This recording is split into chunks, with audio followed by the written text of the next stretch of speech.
Hi, and welcome to the Blackout Show Online. My name is Sarah, and if you're the first-time listener for our podcast, I would like to welcome you to the show. We have a special guest joining us, and her name is Alison, but you can call her Ali. Hi! And before we go on with the show, I'm Jerry. Ali is our very special guest for the day. I hope she doesn't mind the craziness that sometimes happens. Also, we have both decided that Ali will be our newsreader.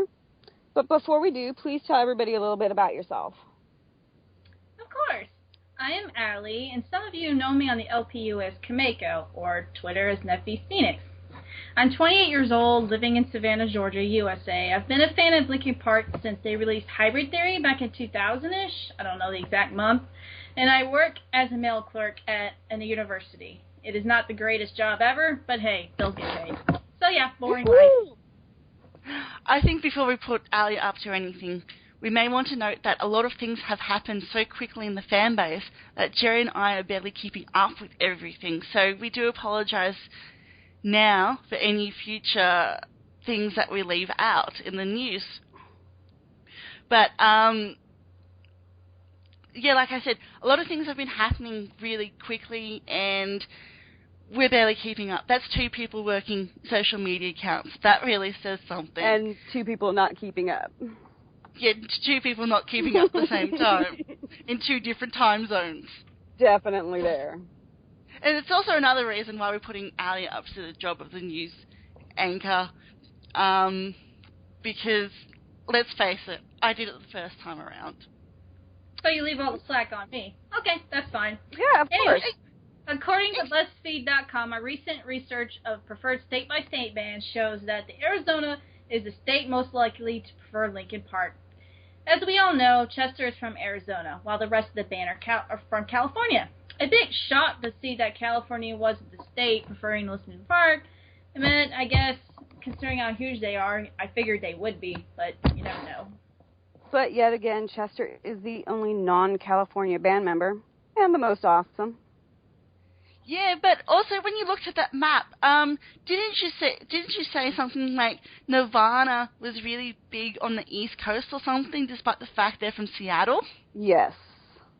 So I don't understand how the music is popular in what regions, because it's not where they're from.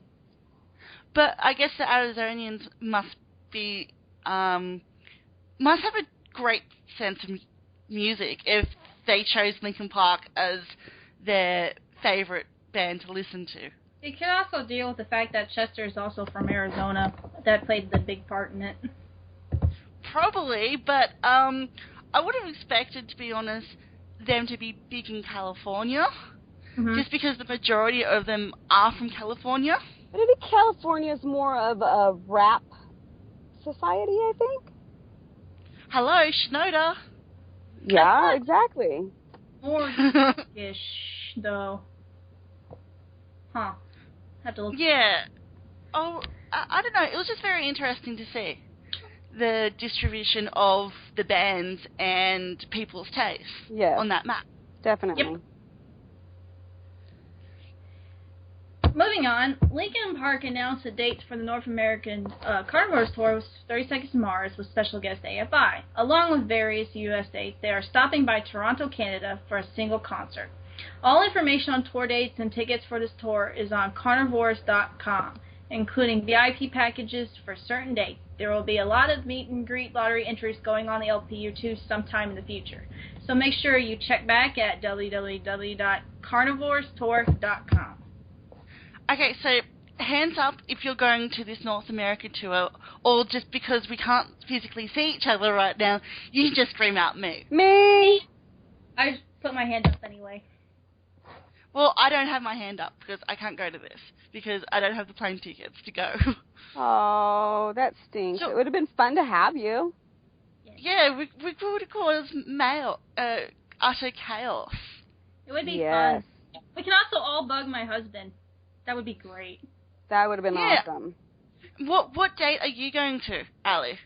Tampa, Florida. I do believe it is the second tour date. What about you, Alice? Sorry, Jerry, not Alison. Sorry. Oh, my name has changed. Yay! I actually have paid for 3 tickets so far. I'm going to Chicago, the Chula Vista, which is down in San Diego, and the Concord, which is by San Francisco. I'm also considering volunteering with Music for Relief and going to the Michigan show. Yay! I'm talking about Music for Relief now that we forgot to even put in the script, is that the birthday challenge. Phoenix won the birthday challenge. Yes, that's bloody cheating, by the way. They should have made it very black and white, that it was over at 3 p.m. Pacific Standard, not at midnight Pacific Standard. So I think the most hilarious part of the fact that Phoenix won was the fact that the person who donated that last $1,000 wrote on the scroll, Phoenix rules. Yeah, sure. Well, I mean, we now have a new song as well. We do. How have we not mentioned Guilty All the Same? You know, the new single.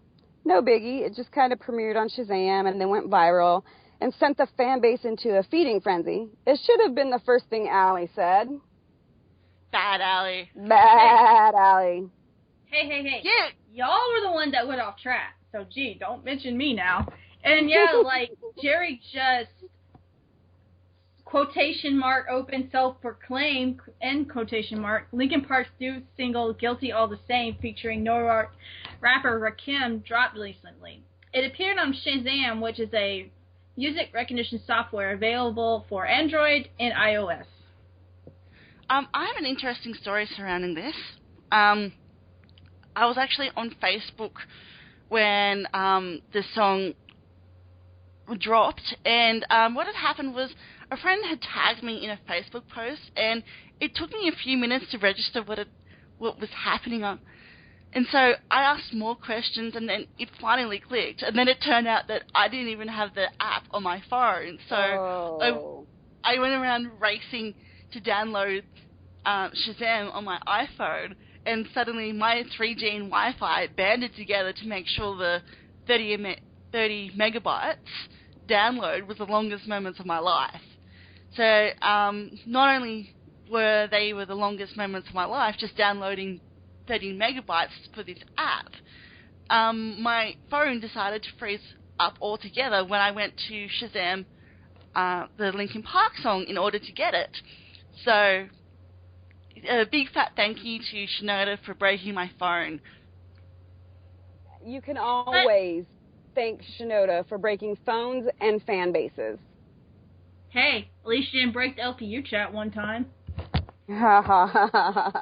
I'm sure he's done that several times. I already had Shazam on my phone, and I was up when it happened, so I was able to get the song right away. I just YouTubed it because I didn't care for looking up on Shazam. Aw. And the new single features a New York rapper, Rakim, but after much investigation, I found out I wasn't the only one that didn't know him. I knew that it wasn't Mike singing on the single, but I had no clue who it was. I didn't know if it wasn't him. But yeah, Rakim was a famous rapper back in New York with Lil' Kim and during Biggie era. Yeah, see, you know more than I do. I'd never heard of the guy. That's why I wouldn't know him, because I don't listen to that genre really. Me neither. I will just going back a little bit to an interview with Chester in it. He also said that Rob actually physically hurt himself while drumming this song, and that it took 2 weeks for him to learn. Poor Rob. So he's now recovering with the help of a personal trainer, so I do hope he has a speedy recovery, because that's going to suck to hurt your back on a song. Definitely. I agree. Has anyone heard or seen anything bad written about the song, by the way? I've seen a few people saying it wasn't hybrid enough and that it was unmixed. I'm sorry, but this is my personal opinion, but didn't they see Mike shot of Andy Wallace in the studio a few weeks back? I mean, Mr. Wallace has quite a great reputation behind him, and I'm sorry to say that I'm happy Rick Rubin didn't mix this. I have heard bad things, but I'll keep it to myself since it wasn't very nice, and I'm not allowed to use those words. But overall, there's been a great response to the song, and saying that I believe you have worked on some sort of review for the song, especially for this podcast. I have, but I think we've got to get through everything first, and by when I mean I probably have, but probably we won't get to it. Because knowing us, we like putting forks in the road. Oh, come on, Sarah. You're making things up now. On a different note, the University of Stanford, a California-based college, has officially announced that that they are in partnership with Warner's Music Group. They will be conducting an online 6-week course to try and engage students in the art and music of the creativity it possesses. The course will engage students with such names contracted to labels such as Josh Groban, Mike Shinoda, Tegan, and Sarah. Nate Ruse, sorry if I messed that up, of fun, and did I mention Mike Shinoda? Of course I did, but I had to mention it again. The online course will focus on utilizing creativeness and using it as a tool to unlock the creative potential in students. The course will run from April 3rd, and the best part is that you don't have to be a musician to enroll this course. I know everything's exciting and everything is happening so quickly, but I think we forgot to mention another thing Chester mentioned in that same interview when he talked about Rob hurting himself. And I think it was the same interview he did when he talked about Rob hurting himself. Everything just becomes so blurry after a song because they do all these new interviews, and my God, it just gives me a headache trying to separate what what. But when he was questioned about the new album's name, he basically said it's already out there. So it's supposed to be called The Hunting Party. Mike has described it as it's stronger, it's probably more visceral than anything we've done lately, and we are proud of it. That would kind of go along with the whole theme of the Carnivore tour. Yeah, I mean, when you break down the word carnivore, it means like a vicious meat eater or something like that. Exactly. And you gotta have hunting to get your meat, right? Exactly. Oh my God. So I think they've if this is the actual album name, I think they've chosen it well to coincide with the Carnivores tour. Yeah, I think so. Yeah. This whole thing reminds me of some capture the flag manhunt thing we used to play as kids. I remember that game. Oh, yeah. Yeah, which is said to be 70 to 80% ready and is rumored to be on the shelves in early June. Given the nature of the songs for first release, fans are expected to hear metal and punk influences, according to Chester in an interview. Last month we talked about... Go ahead. Sorry. I'm done. I didn't mean to interrupt. See, on this show, we love cutting each other off or talking Indeed. over each other. Yes. It's great fun, and we hope you enjoy it. So last month we talked about Steve Aoki and Linkin Park briefly about how they collaborated for A Life That Never Comes. But according to the article published in Quantum magazine, Steve Aoki talked about his new album, Neon Future, and collaborations that took place on it. Including that list is Linkin Park. So are we now going to see something new between the two of them? Because I would kind of like to see that. I want to see something new between them too. Even after all the mixed reviews Aoki and LP got for A Light That Never Comes, I still liked it. I'm not a huge EDM/house fan, but that really made the combination of two genres work. In fact, I've got Travis Barker's album, Give the Drummer Some, on my iPhone, and coincidentally, he's got a song with Steve Aoki. He does? And to put Travis Barker and Steve Aoki on a song together, that is such an awesome song. Yeah, he really chose those collabs quite well. I think that they work really good. I'm not a EDM music house fan person either, but I did get to go see Steve Aoki when he was in LA, and he had Travis Barker with his collab and Linkin Park with their collab, and it really worked out quite well. I've been pronouncing it completely wrong. I've been seeing Steve Aoki for some reason, like Aoki. Aoki instead of Aoki? Yeah. I don't know why. And I think we just took Ali's position as news anchor, did we?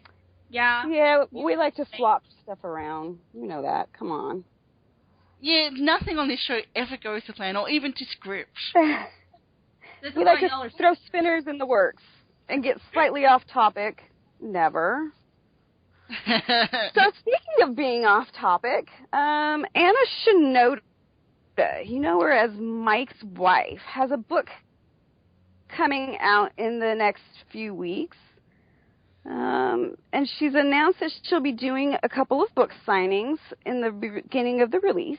More details on her website, and there's also a competition in place for Goodreads for U.S. residents to win a copy of her book. I think there's actually going to be 10, if I read this correctly, 10 copies given away. There's 10 copies available to give away, but it's only open to U.S. residents. So make sure you go on to Goodreads and get your entry in. Also, I believe someone between us three is going to one of the book signings. That would be me. Are you excited about it? I am actually quite excited. While I have not been able to be a part of her book club because I'm always at work, I do enjoy reading the books that are picked out. I think so far my favorite book has been The Boy in the Striped Pajamas. But with her book coming out, we'll see if that stays my favorite.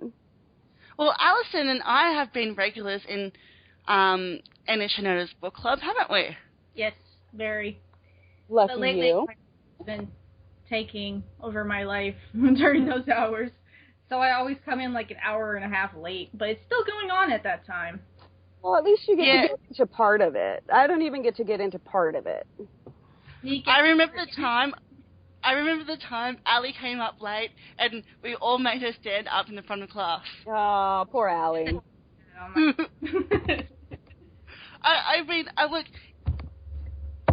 mean, who hasn't pre-ordered this copy? I've had mine on pre-order for almost a year.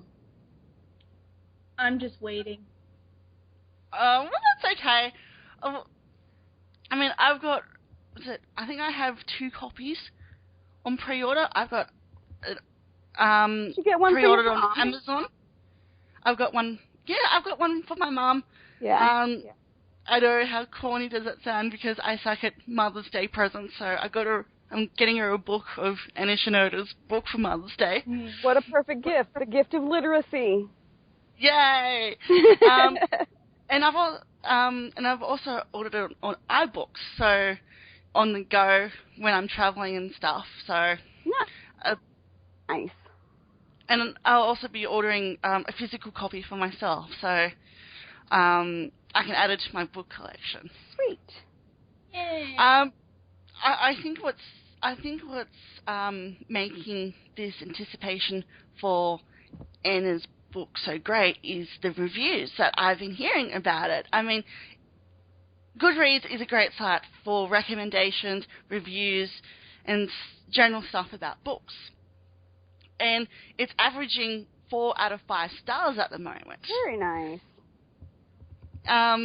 It's a young adult novel that's based around this character Claire, and she has to make a hard decision in this book, which is she has to ask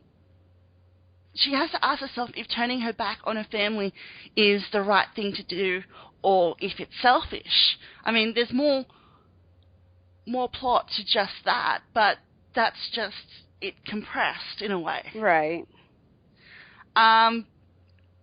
It's been described by several websites that it is raw, gritty, powerful, and straight to the bone. I mean, I like to read books based on recommendation and reviews by people that don't know me and what my tastes are like. But, again, I pre-ordered this book and I can't wait. I'm very excited and I cannot wait either. Luckily, we don't have to wait too much longer. Yeah, it's coming out the 1st of April. Woohoo! And no, it's not an April Fool's joke. No. We've already established that back when it was announced that it was going to be released on April 1st. I think it's funny that when Anna announced the date of it, everyone was like, is it April Fool's joke? And on Twitter was like, no, I'm serious. Yeah, no, because it's not April 1st yet, so it can't be the joke. It would be the joke if it was on April 1st and she said, hey, my book's out today. Okay, anyways. Well, okay, if you want to pre-order the book, the book is called Learning Not to Drown by Anna Shinoda. It's available in iBooks for iPhone users, Nook, Amazon in the UK, USA, and Europe, and if you're an Aussie resident like me, it's available for pre-order on Booktopia's website, which is booktopia.com.au. Or you can also go to your local bookstore to pick it up, like Books A Million, Barnes & Nobles, and just hometown bookstores. That's if you're an American resident. Yeah, that too. All the sites will be available in the description on the podcast. As previously mentioned, the Carnivore's Tour will be kicking off in North America after the European tours, which will include 30 Seconds to Mars and special guest AFI. We went to social media to find out what happened, though, about this. A lot of people really like the idea of Leto and his band members joining LP for a North American tour, with such comments like, hell yeah, from a fan in California that left that really enthusiastic comment on our Facebook wall. And but there are other people that weren't so keen about it. Another guy said that he would have rather had seen a tour with Limp Bizkit and the band members co-headline it. Personally, I'm not a huge 30 Seconds to Mars fan. In fact, I've heard some pretty negative reviews about the quality of their performances live, but I do like Jared Leto as an actor because that's how he started out as an actor, but just not musically. Yeah. I downloaded about half of their newest album, and I deleted half of those songs. Like, no offense to any Collins out there. There's probably one song that I will probably really like, and it's called Up in the Air. AFI, on the other hand, I've liked one album of theirs, and that's going back a few years. I think most fans that are against this proposed tour are worried about those negative Mars reviews will come to light and drag the quality of the tour's performance down as a whole. Well, let's just hope that doesn't happen. However, it is my opinion, I don't care for 30 Seconds to Mars. There's like maybe 2 songs that I like out of all their albums that they have. And I've also heard that their live performance is horrible. So I'm not too terribly excited about 30 Seconds to Mars, but I am very excited about AFI. For me, well, I didn't even know E-colons were pronounced E-colons. I thought it was like Echelons or something. I thought it was Echelon, so... I have no idea. We're probably all butchering it, but oh well. Yeah, whatever. To be blunt, I really don't care for Jared Leto, his band, or his acting career. I'm not saying he's a terrible actor, that the band is terrible. It's just not my cup of tea. It's not something I would listen to. And really, the only movie I watched with Jared Leto was Panic Room. And at that time, I didn't even know that was in Panic Room. And I Are you serious? Yeah, I am. I'm really excited for AFI, though, because my husband, Robert, kept making me turn off Miss Murder every time it came on the radio like 8 years ago. And he was ready to throw my CD out the window. So I can't wait till we go there and he's going to, like, die because he has to hear AFI live and Miss Murder over and over again. So this is going to be fun. Hold on, go back. Jared Leto was in Panic Room? Yeah. I did not know that, and I've watched Panic Room. Okay, go ahead. I really want to watch him in Dallas Buyers Club. I'll give it... Sorry, that movie, I'm going to interrupt you for like 2 seconds. That movie, he was definitely worthy of that award he got. I watched the movie even though I'm not a Jared Leto fan because of all of the reviews on it. They did such an amazing job for a independent film. I was blown away, and they both deserved the awards they got. Yeah, no spoilers. No, that's it. That's it. Just it's very worthy of the awards, and you should watch it. Well, this month's question was actually, who is your favourite instrumentalist? But due to the lack of responses, we are unable to put them to air. So we do send our sincerest apologies for the 2 people who participated in it. But don't fear, okay? We still have What's Your Greatest LP Moment going, and it will be going for quite a while. So you can take your time getting your greatest LP moment in. We'll also have a new monthly question, so hopefully you guys can help us out with that. Yeah, we don't bite. Definitely just a little nibble, but not a full bite. We don't leave teeth marks, just not yet. Yeah, not yet. Before we get to the chosen answers for this podcast, I just want to throw it out there that Joanna, our European LP Street teamer, did this great article on the website when she answered the question, what was her LP greatest moment? And it was actually the Orange Warsaw Festival in 2012, I think.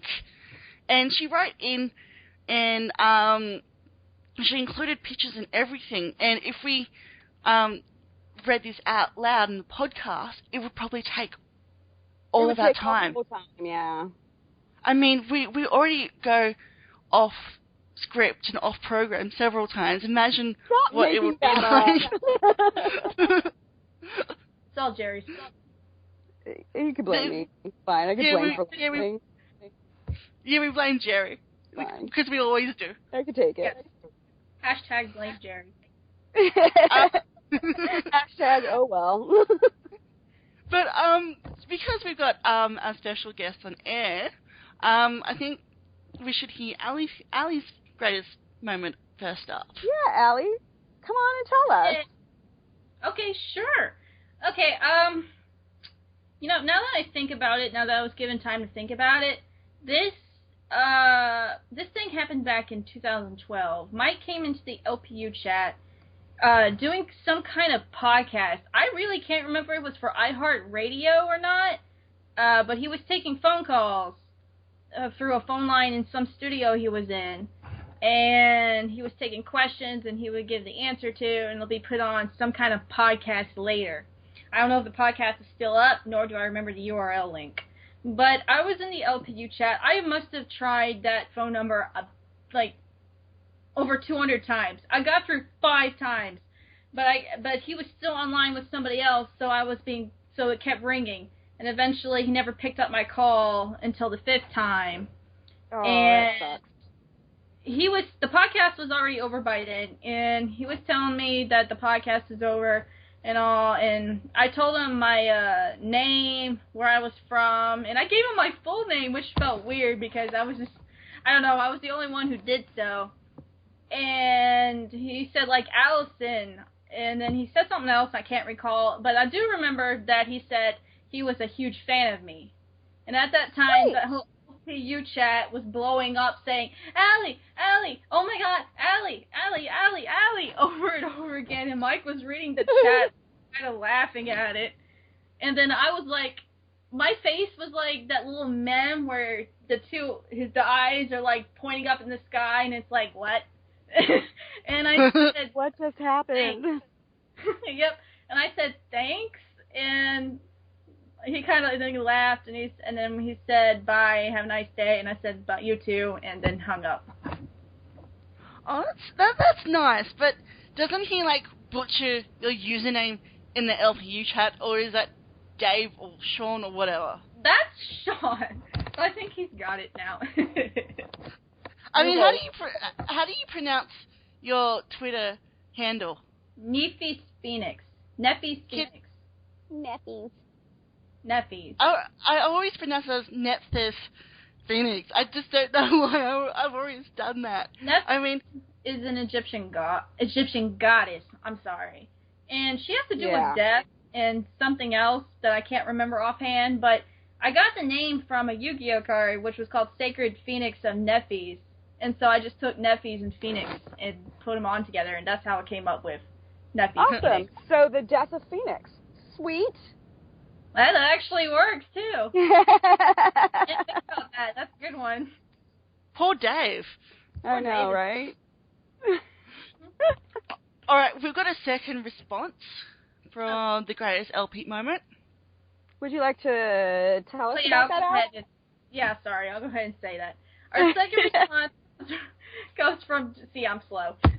Comes from Janet in California, and she writes in with this.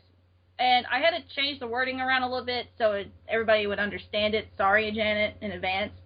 Being at the right place at the right time. It was July 2012, and I was having dinner and drinks with my girlfriend, and sitting across from me was Dave and Lindsay. Farrell. I was to another table. I was able to meet and chat with them. It was an unforgettable night. Very sweet couple, and my first picture with Dave. It was cool when I met the group at the LP Recharge Party as well, back this past September. I got to see Phoenix again. Cool thing about it was, though, he remembered me. I will never forget meeting my favorite band member, Mike Shinoda, either. And I was nervous as hell the whole time, in disbelief. And that's pretty much it. Before we go any further, weren't you at the Recharge Party, Jerry? Oh, yes, I was. It was a fun night. Was able to meet 4 of the 6 guys. Unfortunately, Chester and Rob were elsewhere that evening.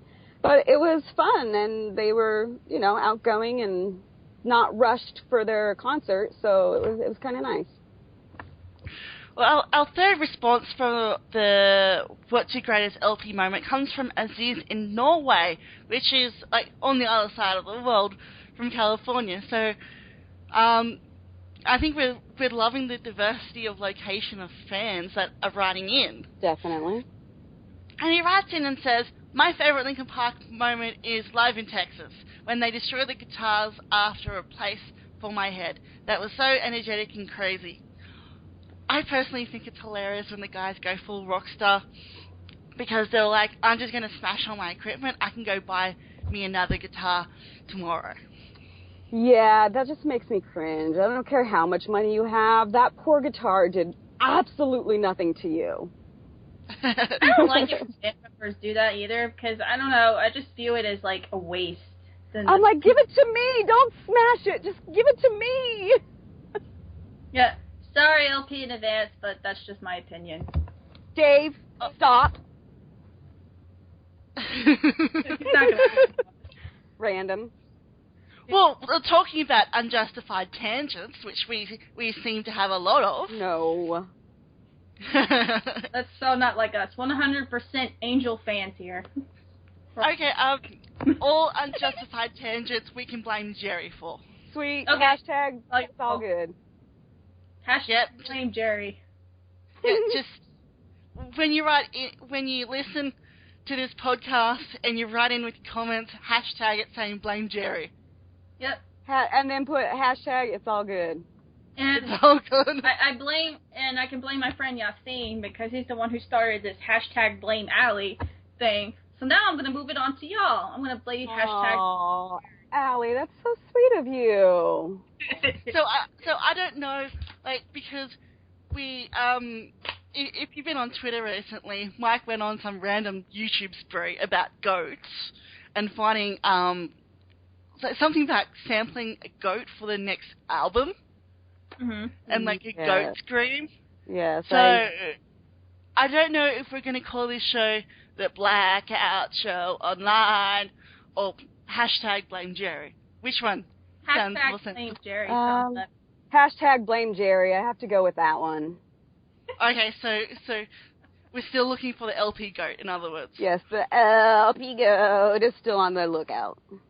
Just so some viewers are aware, those videos that you see on YouTube with those goats, majority of those are not actually real goat sounds like some people think. Oh, come on, Allie. Quit making stuff up. Are you spoiling the party again? I'm sorry. I just didn't know if some people knew, because go look up the Taylor Swift spoof of the goats, and you'll just die laughing. You'll just like, ah! The goat cracks me up every time, and I know it's not a real goat sound, because I kind of grew up around goats, but, hey, whatever. If people want to actually look for a screaming goat, go for it. But But if Mike's looking for a screaming goat, I suggest he doesn't tell Peter. Yes. No, they begin to wonder why the goat is screaming. You know to stop. Leave that goat alone. We can just poor Eva let it go out in her BJs and go look for it. Oh yeah, the Twitter user Ivuba. Yes, we pronounced it right this time. Did we? Yay! Yes. Yay!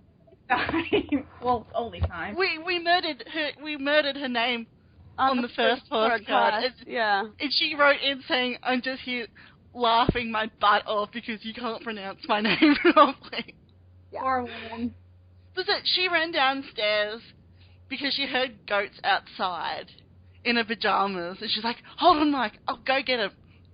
And then all she got was car sounds, right? Yeah. Eva. All right. Well, that was a lovely goat Off track there. tangent. Yes. So, Sounds very goaty to me. Sarah, Goatee. what if Need to Speak game? Are you kidding me? I mean, we're supposed to talk about Need for Speed, and we're talking about goats. Okay, so go to Need for Speed. Okay, well, in the recent news, I saw something in my timeline, and Need for Speed is rumored to be in... Sorry, the other way around. You're thinking about that goat, aren't you?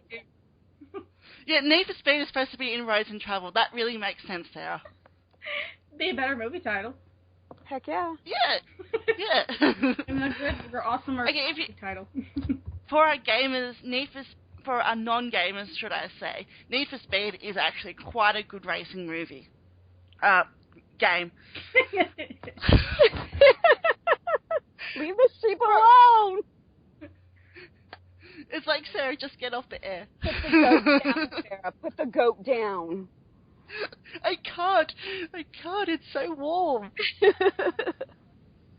And plus, the screams, come on. If I could get this on video, Shinoda might use it for the new album. Woohoo! Ah! What was that? But that was Sarah. Oh my god. Okay, where was I? So Alright. anyways, Wait. proceed. The movie adaptation of the popular racing game Need for Speed will feature Roads Untraveled, which we all know that is off Living Things. And it's more of a power ballad than anything. I think the number one thing that I heard about Roads Untraveled was the awesome guitars on this song, which makes me believe that how is this suited for a racing game? It's probably not going to be in an actual racing scene. That would be my guess. I don't know. I can kind of see it being in a racing scene when they first get all their slow-mo gears ready with their NOS and stuff. But I didn't even know the song was to be in it. I'm just gonna wait for Blu-ray, really. I see it more in a slower portion, like the dude is regretting something or something like that. But anyways, if I have to watch it, it'll be strictly for the music, because other than the premise of it being for racing, I know nothing about it. It's just going to be another Transformers movie where we only watch it for the soundtrack. Yeah, exactly.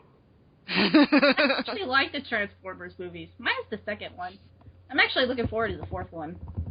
But that's just me. Oh, I'm looking forward to the new one only because of Mark Wahlberg. I just love his shirt comes off. Sorry, I had to say it. Anyway, getting back on script, I believe Mike made an appearance at SXSW. Mike and Joe were both guest panelists at the event that was held in Austin, Texas last week. However, they were on separate panels. And then while Mike wasn't in search for that LP goat, he had a little mini holiday with his lovely wife up in the mountains skiing. Yep. Okay, he said California. I thought it never snows in California. Well, that's your biggest misconception of being an Australian. Also, look at Colorado. It looks like it doesn't snow there, but apparently it does because of where it's located. We've had snow in spring, thank you. It just depends on where. See, I live in the Southern California hemisphere where it does not snow that often. However, it does snow on occasion. I believe 2 years ago in February we had snow for 24 hours. Yay! San Diego. And I don't know. And Chester's... Blah, blah, blah. Sorry, what was that? Are we talking over each other again? Yeah. Yes, that's part. We had the snow day, I think it was last month, where I got to miss work. Yay! So, lucky. Okay. Talking of snow, no, not really. This isn't snow relevant, but hey. Chester's been on Twitter a lot lately. Yes, he has. Maybe. Did you see that random tweet of his where he just get up butt? Yes. I love how random he can pop up. Like, I thought Dave was the random one, but apparently Chester gets the award for randomness. Chester's tweet kind of makes me cringe a little bit. I'm like, oh, okay. One about him touching himself about the special guest in studio? Yeah, that kind of scared me. I don't know why that would make you cringe. It made me uncomfortable. I'm not going to lie. I was just out. I think the best thing about Chester coming to Twitter is that he just says what's on his mind and he doesn't sugarcoat it for anyone. Yeah. He's like, yeah, screw this. I've got so many followers. I'm just going to go blah, blah, blah, say something about my butt here and there. And I'm just going to talk dirty to the fans who reply to me. And I think really what it was is, screw this, I'm Chester Bennington. I'll do whatever I want. He doesn't even like Twitter from the times he's told us in the LPU chat. Oh, I think he's just socially shy, and it's going to take a while for him to come out of his shell. He doesn't sound socially shy to me. Nah, he's got better things to do with his time than to screw around on Twitter. He's quite the like Mike. He's got quite the busy man. Mike just goes around just talking crap. Well, Mike does it to get a rise out of people. Hello, Shinoda is the #1 pot stirrer in Linkin Park. He likes to see the fan base in an absolute frenzy at all times.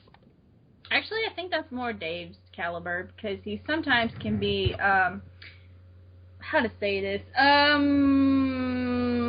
smart butt. Yeah, a smart butt. Sarcastic? I like to be a smart butt back to him, because it's quite funny.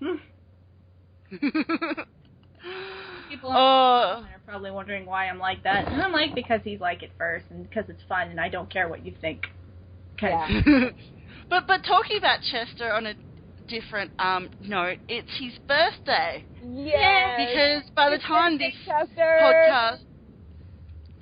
podcast comes to air, which is the 20th, which is set to be the 20th, it's his birthday. Yes. Yay. And his birthday, coincidentally, is 2 days before mine, even though I am older than him. But Chester and I, we're like this, and if you can't see me, my fingers are together. And Joe's birthday was the... Did I just what? Did you just say you're older than Chester? I am. Oh, I did not know that. For some reason I thought you were my age or younger. Yes, I am. Cool. But Joe also celebrated his birthday too. Yeah, Joe celebrated it. We don't even know where he was. I think he may have been Texas. I don't know. He's never around it. He could have been. I think he just had a quiet day in. Yeah, because I saw his anime little poster thing he had up, and I was like, oh, yeah, it makes me happy he likes anime too. So from everyone on air currently, we would like to wish Chester and Joe a happy birthday, and we hope they have had a great day. Also, this is not on our script at all, but as Jerry just mentioned, it's her birthday 2 days after his, and it also happens to be our Japanese street teamer's birthday as well. Corinne, my birthday buddy! Corinne and Jerry share the same birthday, and they're on opposite sides of the world, and we have the privilege of having them on our team. Yay. And that just means we get to celebrate our birthdays for 2 days, because when it is the 22nd in Japan, Thailand, Australia, it's still the 21st here. So I get to have 2 days worth of birthdays, and Corinne gets to have 2 days worth of birthdays, because when it's the 22nd here, it's the 23rd there. But isn't that awesome? We get 2 days. So on air, I'd like to say happy birthday for you. Thank you. Even though you'll hear about it. Thank you. And I guess I think that's all we have for the show, unfortunately. But from Ali, sorry, not Ali. Sorry, Jerry, I keep calling you Ali. Yeah, I don't understand that. But okay. Okay, I'll reword that so it actually makes sense towards Ali. Yeah. Okay. From Jerry and myself, and from everyone at the Blackout Show Online team, we would like to thank Ali for coming on. Thank you, Ali. You're welcome. And thank you for sharing your experiences and your commentary with us. You're welcome. That was fun. And stay tuned for next month. Hopefully we'll have an amazing special guest. Yes, we may have a special guest Fingers for next crossed. week's podcast. We can make this happen. We can make this happen, but we're not giving out any clues to who it is. But we're excited if this pulls through. Yes, definitely. And you will be too. All right. Well, thank you for tuning in. Thank you for our listeners tuning in and taking the time to listen to our 3,000 tangents and our actual script, which we stuck to like 10% of a little. A coach. Yes. Thank you, everybody, for tuning in, and we'll see you again next month. All right. Thank you. Bye. Bye.